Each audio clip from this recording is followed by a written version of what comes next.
¿Cuál es el impacto del anuncio hecho por Mallorca con relación al cierre formal del programa MPP para la frontera y para los que están esperando cita? Pues mira, en realidad es un impacto mediático porque el programa ya había sido suspendido a finales de enero.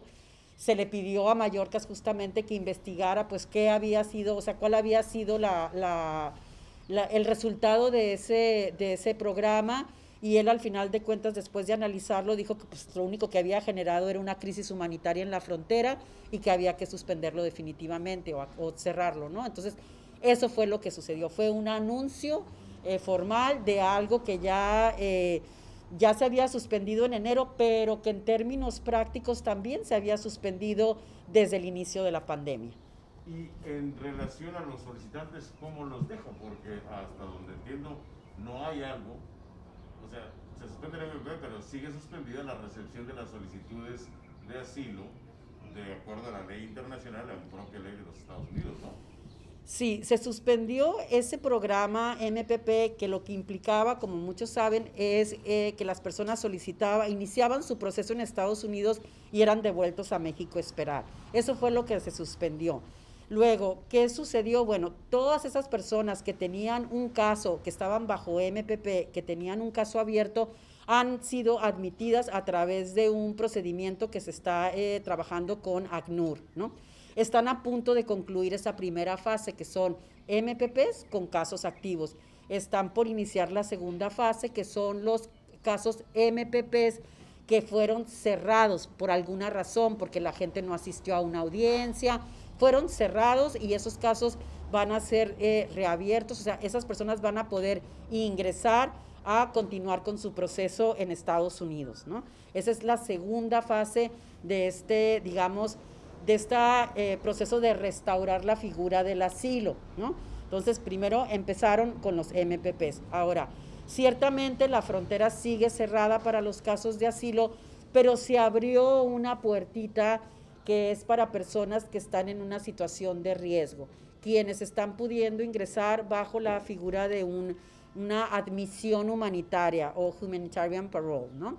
Entonces, de esa manera es como muchas personas que están en las ciudades fronterizas, que no son MPPs, que podríamos decir son las personas que llegaron aquí durante la pandemia o que que tenían un número en la famosa lista, ¿verdad?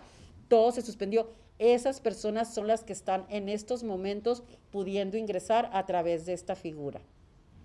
¿Qué pasa con la gente que se quedó con número de la lista pero que no alcanzó a abrir su caso con MP como tal? Es esto justamente que te mencionaba, están pudiendo ingresar, porque son situaciones de riesgo, personas que están en una situación de riesgo, personas que tienen una condición médica grave, por ejemplo, ¿no?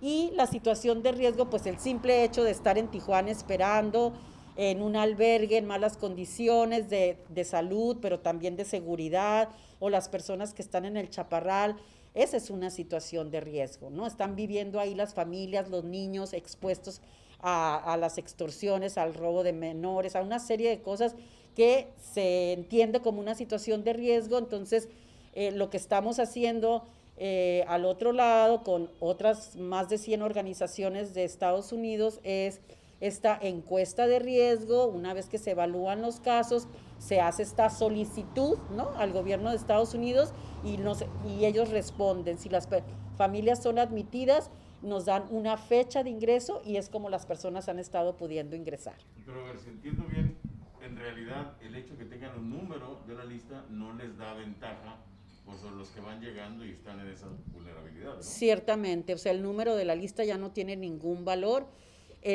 O sea, hay un litigio todavía pendiente en Estados Unidos justamente con este tema de la lista, no ha sido resuelto, y por lo tanto esos números no tienen en estos momentos ningún valor. Ahora, esto nos deja con alternativas limitadas para la gente que quiere entrar, ¿no? Porque, o sea, de todos modos, no se restablece como tal el derecho original. ¿Están peleando las organizaciones porque se restaure como tal este sistema con esta administración? Pues no sabría, o sea, peleando creo que no es la palabra propiamente, o sea, sí estamos en conversaciones, sí estamos exigiendo.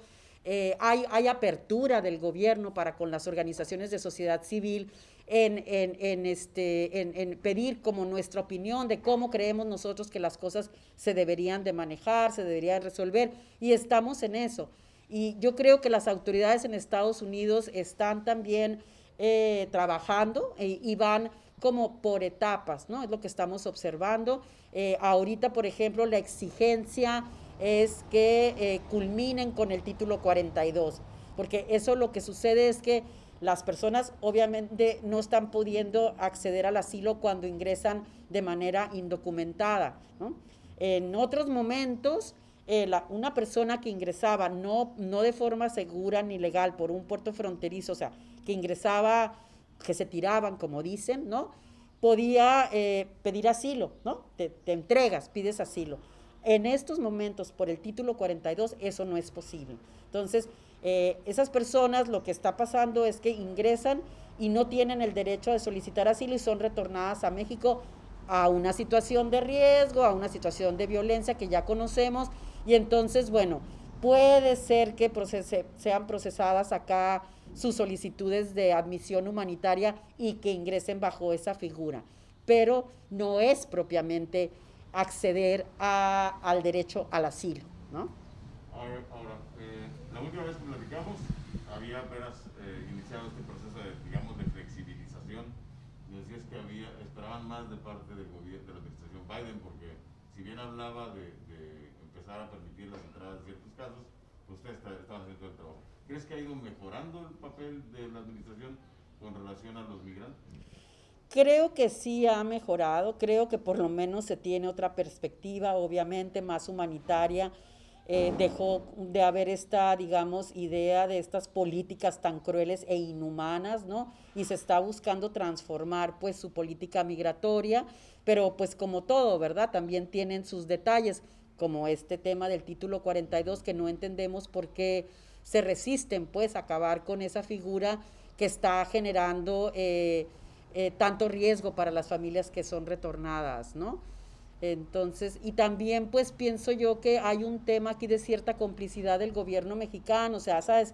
Pienso que no es algo la frontera tiene que ser administrada por ambos gobiernos, ¿sabes? Y ambos tienen que ponerse de acuerdo en cómo se va a administrar esta frontera, pero con principios, ¿no? De respeto a derechos humanos y con principios pues más humanitarios y sobre todo considerando que las personas tienen derecho a acceder al asilo, ¿no? Y tienen derecho a hacerlo de manera segura y a estar en una situación como de seguridad, con protección, mientras están en la espera, que es lo que no sucede. O sea, todas esas personas que son retornadas bajo el título 42 y están aquí son solicitantes de asilo, son personas que quieren solicitar asilo y sin embargo no es posible y son retornadas no a su país de origen, pero sí a un país donde hay una situación de riesgo. Y eso sigue siendo una violación a sus derechos.